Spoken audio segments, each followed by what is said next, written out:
Florecemos en Resistencia. Bienvenidas y bienvenidos. Este es un espacio de diálogo abierto y profundo, diseñado para abordar de manera frontal temas de interés y coyuntura social, relacionados con la violencia de género.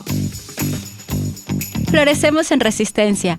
Bienvenidas y bienvenidos a este espacio pensado para dialogar de manera frontal, sensible y respetuosa sobre la violencia de género. Un tema que nos atraviesa a todas, todos y todes de manera individual, tanto como colectiva. Porque como anunció el movimiento feminista de los 60 y 70, lo personal es político. Soy Mariela Tuárez, gracias por acompañarnos en este nuevo programa en el que conversaremos sobre justicia social expresada a través del cine y la fotografía documental. Quiero saludar y presentar a nuestro invitado del día de hoy, es Iván Zahinos Ruiz, director, productor y guionista, miembro de la Academia de las Artes y las Ciencias Cinematográficas de España. Durante más de 10 años, Iván ha dirigido, producido y coescrito documentales en África, América Latina y Europa, que han recibido múltiples reconocimientos nacionales e internacionales, destacando el Premio Goya 2023 como productor de Maldita, una canción de amor Sarajevo. Su visión cinematográfica profundiza alrededor de las realidades inhóspitas y las personas que viven en ellas, que le ayudan a comprender y explicar el mundo, el arte como territorio mestizo y la imagen, un ejercicio de poesía visual. Iván es también director de proyectos de cooperación de Medicus Mundi Mediterránea. Bienvenido y gracias por estar aquí, Iván. Buenas tardes. ¿Cómo estás? ¿Cómo te encuentras? Hola, buenas tardes. Muchísimas gracias por la invitación y con muchas ganas de hacer el programa con vosotras. Muchas gracias a ti, Iván. Quisiéramos iniciar este diálogo preguntándote un poco sobre también tu trayectoria de vida contada en primera persona. ¿Quién es Iván y cómo fue tu encuentro con el cine documental? Bueno, yo tengo, la verdad es que una trayectoria un poco ecléctica, podemos decir, difícil de quizás de catalogar. Me he dedicado muchos años y me sigo dedicando a la cooperación al desarrollo, como comentabas. Inicié en el año 98 y eso me hizo pues trabajar y vivir en diferentes realidades y países y poder también pues, ser testigo, ¿no? de algunas, podemos decir, injusticias. Todo esto de alguna forma me iba creando una necesidad, una urgencia de contar historias, que lo he intentado hacer de forma simultánea a mi trabajo en el ámbito de la salud pública, en la cooperación, a través de la escritura a veces y, sobre todo, en los últimos años, a través del cine documental, que, bueno, tuve la oportunidad, evidentemente, como todos, lo hemos descubierto como espectadores, pero ya creo que fue en el 2011, cuando empezamos a trabajar en uno de nuestros primeros documentales en África, en Mozambique, y me pareció una herramienta muy poderosa en los tiempos en los que vivimos. Sobre todo el asunto del poder que tiene el audiovisual para llegar a la gente, para emocionar, para transformar. Vivimos hoy en día la era, hasta incluso podemos decir la dictadura de la imagen, ¿no?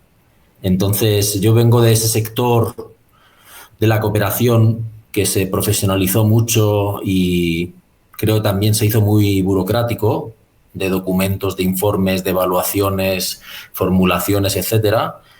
Y creo que eso no nos conecta con la gente, al contrario, la gente pues no entiende muy bien lo que hacemos y no hay canales establecidos sencillos para llegar a la población. Entonces, cuando entré en contacto con el cine documental, con el poder de la imagen, con las ganas de contar historias, me di cuenta de que era mucho más sencillo, mucho más divertido también, claro, y mucho más eficiente, ¿no? Entonces, ahí es donde yo creo que convergen un poco mis dos trayectorias de los últimos años, en el ámbito de la cooperación, pero sobre todo después en el tema del documental con la inquietud de contar historias, básicamente.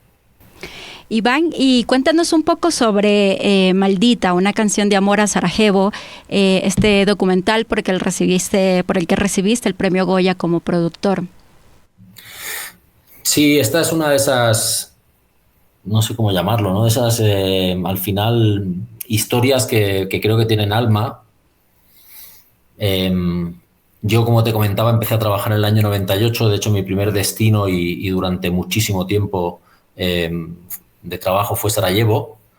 Me quedé muy, muy enamorado de Bosnia, sobre todo de la ciudad, de la capital, una ciudad que para mí representa muy bien lo que es el mundo hoy en día, ¿no? El mundo mestizo, una ciudad con muchísimas influencias, con muchas caras, con mucha magia, una serie de capas históricas, culturales, etcétera, ¿no? Una ciudad que a mí con el tiempo aprendí que me había enseñado mucho más de lo que al principio pensé que me había enseñado. Y es ese reconocimiento de que todos somos una mezcla bella, ¿no? Y una mezcla de mil influencias en lo humano, en lo personal. Y Sarajevo pues lo muestra en su día a día, y la gente que habita en la ciudad, y sobre todo el arte y la música, en el caso del Settag, que es la música típica de allá. Y bueno, toda la urgencia era hacer un homenaje a Sarajevo, hacer un homenaje a esa ciudad que tanto ha sufrido por ser precisamente mestiza, porque hay gente que no soporta la realidad de asumir que nadie es puro, y eso es bueno, que nadie lo sea, ¿no? Entonces era las ganas de contar sobre Sarajevo, de contar una historia bonita de Sarajevo, y ahí es donde aparece el personaje de Bojo, que es un cantante de allá de la región y que canta este estilo de música que te comentaba, el Settag, y que también es una persona, pues eso, ¿no? Con muchísimas influencias, y lo expresa con total naturalidad, ¿no? Lo ve como algo realmente de lo que estar orgulloso. Y de ahí surge la idea que, como bien comentas, pues la verdad es que el documental llegó a muchos lugares del planeta, que era el principal objetivo, y luego pues tuvimos la suerte de que nos reconocieron en varios festivales, incluyendo el Goya que comentabas, que para nosotros al final, para mí personalmente, digamos que esto es como un extra siempre. Es muy bonito que te reconozcan, pero lo que a mí me importa es que el documental llegue a la gente, ¿no? Y participar en los festivales te da esa oportunidad. Y llevar la historia de Sarajevo, que desafortunadamente se va olvidando en el tiempo, y ponerla encima de la mesa de nuevo y mostrar un Sarajevo contemporáneo de hoy en día, pues era, como te digo, uno de los, pues un poco de los sueños que había tenido yo siempre, ¿no? Y lo pude lograr con este documental. Y está bien como disputar un poco también los relatos que se imponen, ¿no? Sobre las culturas, sobre el cine, como otro tipo de cine y otros tipos de relatos también que se van tejiendo alrededor del cine documental. Totalmente, ¿no? Yo creo que ese es uno de los, bueno, un poco del poder que tiene el documental, ¿no? Que todo empieza con la decisión de dónde vas a poner el foco, ¿no? Uh-huh. Y como tú bien dices, vivimos un mundo en el que cada vez parece que tenemos menos opciones para elegir lo que queremos ver, o lo que queremos escuchar, o lo que queremos leer, ¿no? No exagero si digo que muchas de las decisiones que tomamos las hacemos guiadas o impulsados por los algoritmos, ¿no? Que ahora de plataformas, etcétera. Entonces, el documental te permite tener esa libertad de decir, mira, quiero poner el foco aquí, aunque esta historia sea de una región remota, de un personaje aparentemente poco conocido, o una situación en la que nadie está poniendo interés, ¿no? Entonces, el cine documental yo creo que tiene ese rasgo como de valentía, que por eso a veces también es difícil que sea de uso comercial a gran escala, pero bueno, yo creo que no importa. Lo que importa es realmente traer las historias que pueden contar cosas diferentes, ¿no? Y eso es lo que a mí me interesa muchísimo del documental. Iván, y nos comentabas hace un momento que te involucraste también en el cine documental un poco también para ampliar esta mirada y esta super especialización que tenías en el mundo humanitario. Y quería preguntarte entonces, ¿qué importancia viste en el cine documental para vincularlo con el accionar de Medicus Mundi Mediterránea, más allá, digamos, de esta como super especialización y burocracia que de alguna manera las personas que logran cierta especialización, como tú lo mencionabas, también es necesario, digamos, para encontrar como estos otros espacios donde también ese trabajo que se realiza desde las organizaciones como Medicus Mundi pueden también visibilizar el trabajo y rescatar como esas historias que no son solamente números que se pierden en informes o en indicadores. Exacto, sí, ese fue un factor, ¿no? Esto que comentas que decíamos antes, ¿no? Que uno acaba un poco, por decirlo finamente, quemado, ¿no? Creo que pasa en todos los trabajos, ¿no? En todos los trabajos hay una parte del trabajo que no le gusta a nadie, que es toda lo relacionado con la parte administrativa, burocrática, etcétera. El problema es cuando eso se convierte en el centro, ¿no? Y muchas veces en la gestión de los proyectos eso pasa, y no solo pasa eso, es que muchas entidades, organizaciones de la sociedad civil, etcétera, se empapan tanto del lenguaje de los proyectos, de los financiadores, que al final acaban hablando a la gente un poco en estos términos, ¿no? Y ahí es donde yo creo que se produce esta distancia entre la sociedad y el trabajo que muchas organizaciones realizan o realizamos, ¿no? Entonces, para mí el documental fue una forma como de normalizar y de volver un poco al inicio de lo que queríamos transmitir, en este caso como organización desde Medicus Mundi, y daba como varios frentes abiertos, ¿no? Daba varias posibilidades. Una era contar de los países donde estábamos trabajando, sin necesidad de tener que contar de Medicus Mundi, que esta es otra cuestión muy interesante, yo creo. El documental te puede permitir hacer un documental en el que la entidad no aparece, pero tú estás contando, es tu visión, no son tus ojos lo que está transmitiendo el documental, sin tener que ser un ejercicio de, como decimos nosotros, de autobombo, ¿no? De promoción de la entidad. La gente ya llegará a la entidad, ya llegará a los proyectos, si realmente a través de un documental logramos primero llegar como siempre digo yo, al corazón de las personas, ¿no? Vivimos en una época de sobresaturación de información, ¿no?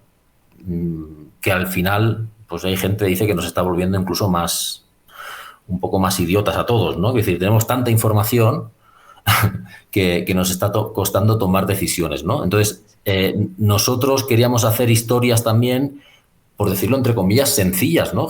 Historias de personas con las que nos cruzamos en las realidades en las que trabajamos y que a través de esa historia podemos contar muchísimo, ¿no? Entonces, el documental abrió ese abanico de posibilidades de denuncia muchas veces. En realidad, todos, cuando estás haciendo un documental social, estás poniendo encima de la mesa una denuncia. Entonces, creo que a la organización nos dio como una bombona de oxígeno de, hey, podemos contar un montón de cosas. No hace falta que hablemos del proyecto de Medicus Mundi, sino realmente que hablemos de los grandes retos que nosotros estamos viendo, que nos enfrentamos en estas latitudes, que al final están todos conectados, ¿no? Y yo creo que ahí fue cuando empezamos un poco a picotear y al ver que, bueno, pues salían bien, se nos daban bien, nos interesaban, nos divertían, pues la cosa fue creciendo hasta el punto en que ahora es una pieza central de nuestra intervención y aporta muchísimo a todos los proyectos, a todas las acciones que estamos realizando. Iván, y quería preguntarte también a propósito del título del programa de hoy, que es Justicia Social expresada a través del cine y la fotografía documental. Quería preguntarte, por una parte, de qué hablamos cuando decimos justicia social y, por otra parte, cómo puede el cine documental como promover la justicia social y cómo se intersectan, digamos, estas, como por un lado la justicia social, que es también es bastante militancia, ¿no? Y por otro, el cine documental, que aunque requiera cierta especialización o mucha especialización, me parece que también va por ese lado de una apuesta por una, digamos, por una práctica, por una elección política también. No sé cómo le ves. Sí, yo sí estoy de acuerdo contigo. Como decíamos antes, el primer paso es qué es lo que quieres contar. Eso ya es una decisión política, claro.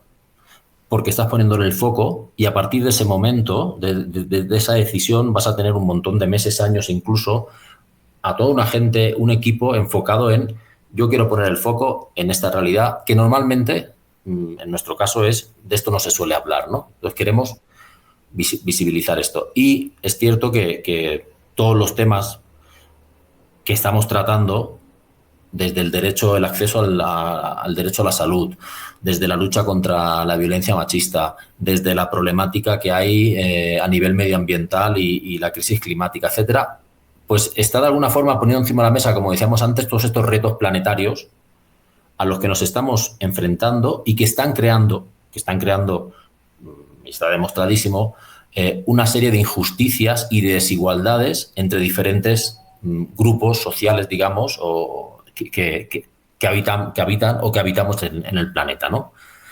Normalmente el cine o la literatura o la música, cualquier movimiento artístico es un ejercicio de poder, porque el que cuenta marca la narrativa. Y por norma está marcando la narrativa, o estamos rodeados de una narrativa que eligen por nosotros y que al final se está convirtiendo un poco casi en nuestro día a día. Y yo creo que las entidades que trabajamos en cooperación o en lugares remotos tenemos una virtud, ¿no? Que es solo por el hecho de estar trabajando ahí, en realidades que normalmente no son muy mediáticas, ya tenemos acceso a un mundo, a unos personajes que digamos que la cultura más mediática, más comercial, no va a resaltar, ¿no?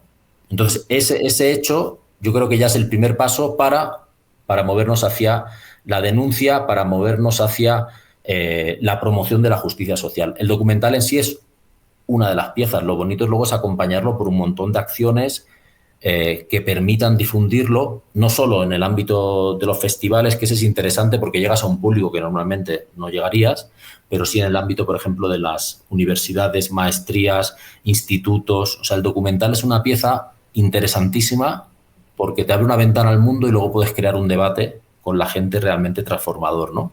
Y ahí es también que puedes realmente promover y hacer pensar y debatir sobre estas desigualdades, estas injusticias que estamos viendo cada día, ¿no? Sí, Iván, y te quería también, a propósito de lo que mencionabas recién, te quería decir, y es también una herramienta para la memoria, ¿no? Para el futuro también. Totalmente. Mira, casualidad me preguntas esto. La semana pasada precisamente estaba escribiendo sobre un tema del último documental que hicimos, Don Benjamín, que es sobre la Amazonía, y lo presentamos en Riberalta, donde lo rodamos, la frontera entre Bolivia y Brasil.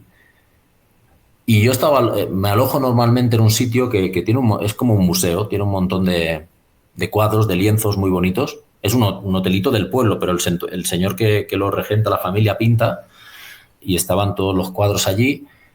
Y justo el día del estreno yo me estaba paseando por allí, estaba viendo los cuadros, y son cuadros que muestran una realidad de la selva que ya no existe. Son cuadros costumbristas de hace 100 años que muestran una serie de prácticas de trabajo, del caucho, por ejemplo, que ya no existe. Y esos cuadros son un testimonio, ¿no? Son testigo de una realidad que llega a nosotros, fue congelada en un momento y llega a nosotros. Y pensaba lo mismo con el documental. Pensaba, ¿cuál será el destino, ¿no? De las imágenes y de la historia que hicimos? Porque esas historias al final cuentan un momento, congelamos el tiempo, no sabemos qué va a pasar en el futuro, pero efectivamente, como tú dices, dejan para la generación actual o para generaciones futuras un momento, en este caso, que se grabó en el año 2023 en la selva amazónica, quizás de una selva que ya no vamos a ver jamás así, si ha desaparecido, o quizás ahí el elemento de denuncia contribuimos a que realmente esa selva se preserve, ¿no?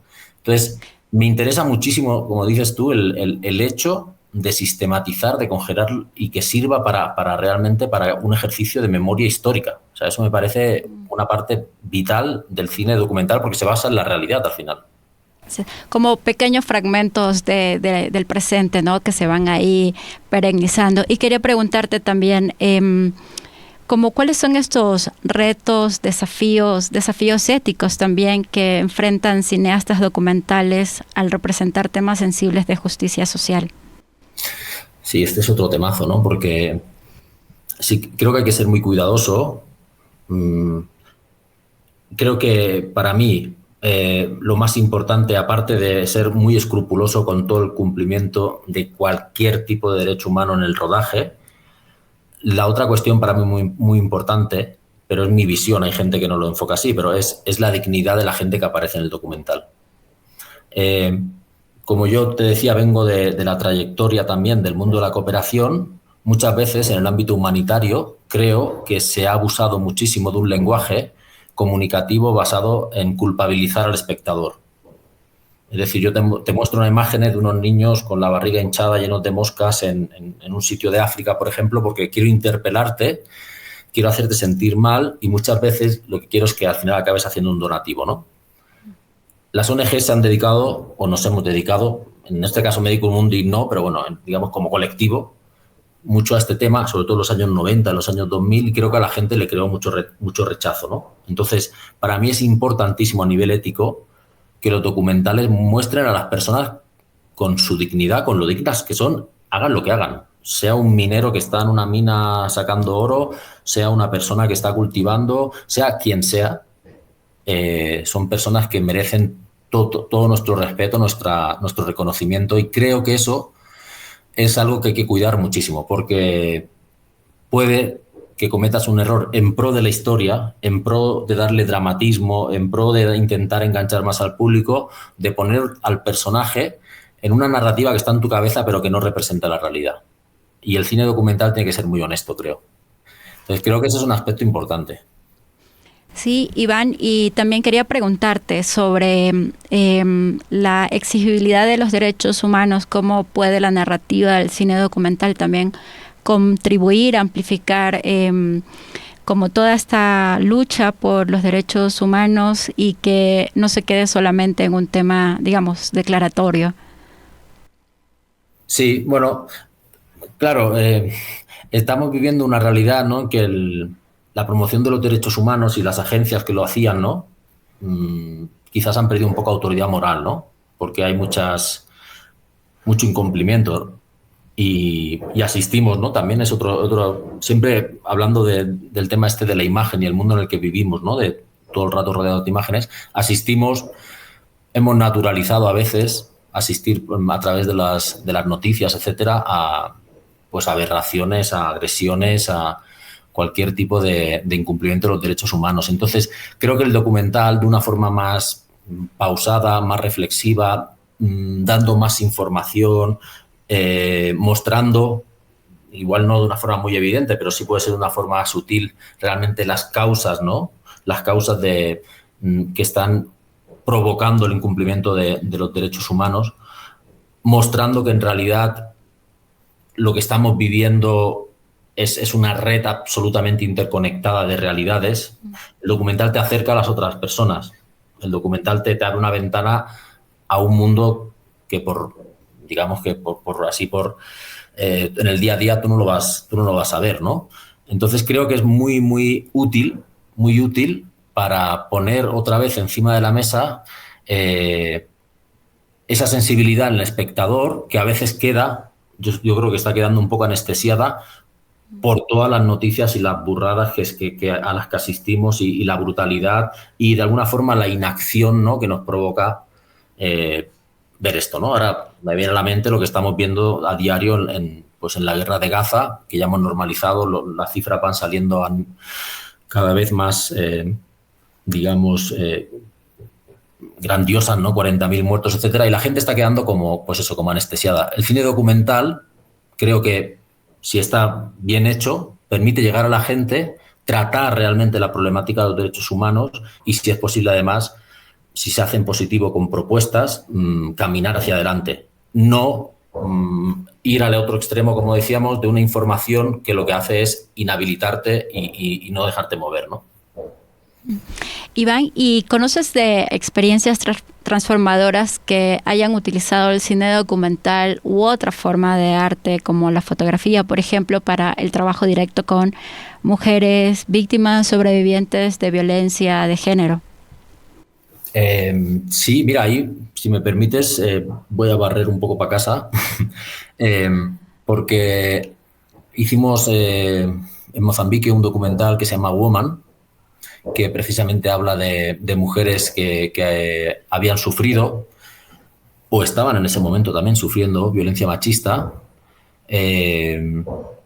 y lo hicimos en el marco de una intervención muy amplia, que el documental era una herramienta más, una herramienta de denuncia, ¿no?, para poner encima de la mesa pues todavía la falta de cumplimiento de medidas tanto de prevención como de atención, como de restitución de derechos, que en este caso pasa en Mozambique, pero podríamos extrapolar a otros muchos lugares.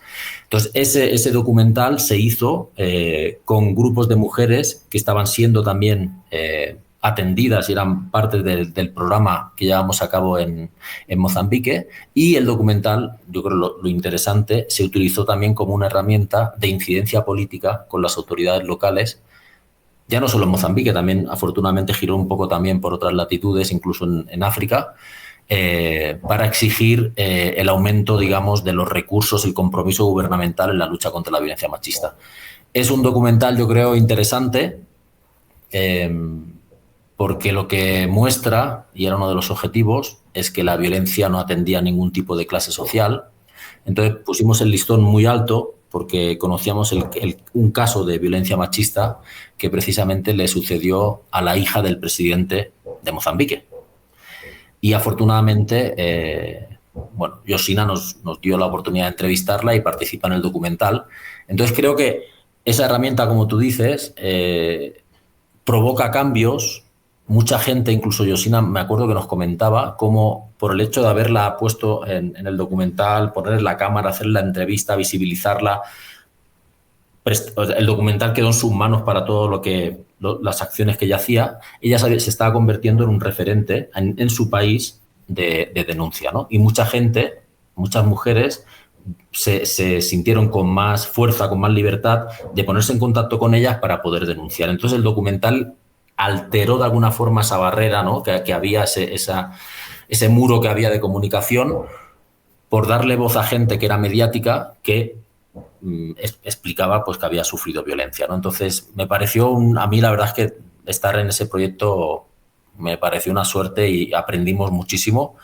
Y afortunadamente una cosa que no hemos comentado es que el documental es una herramienta que perdura en el tiempo. Muy interesante, porque este documental creo que se rodó en 2017 y lleva 7 años, que cuando hay eventos, el Día de la Mujer, universidades, másters de género, etcétera, nos lo reclaman para continuar dándole vida, ¿no? Entonces, este es un ejemplo que te podía compartir, vaya. Gracias. Sí, justamente una cualidad, un atributo que tiene el cine documental es justamente esto, ¿no? Como ser uno de estos fragmentos que va perennizándose, que va quedando en el tiempo. Y quería preguntarte también, Iván, vamos avanzando hacia el final de nuestra entrevista, pero quería preguntarte algo que siempre les planteamos a nuestras y a nuestros invitados, y es, en este caso, ¿cómo el cine documental es una herramienta para florecer en resistencia? Es bonita la pregunta. Yo creo que si desde el momento de que se está elaborando el propio proyecto documental es un proyecto colectivo, es un proyecto que surge realmente de trabajar en contacto con la gente con la que vas a rodar, escuchando todas las opiniones, construyendo el guión en función de toda esa información muy real, no muy palpable, y luego también el propio ejercicio del rodaje y más allá el ejercicio de la difusión, la distribución, creo que puede contribuir, y de hecho creo que está contribuyendo mucho a fortalecer los movimientos, como tú comentabas, de resistencia, de cambio, porque son como herramientas que la gente después ya va cargando, recursos que va teniendo, ¿no? Para poder luego expresar, dar a conocer su lucha, ¿no? Entonces el documental se convierte un poco como en esa ventanita, ¿no? Que permite desde la colectividad poder continuar, ¿no? en esos cambios, ¿no? en esos procesos de lucha.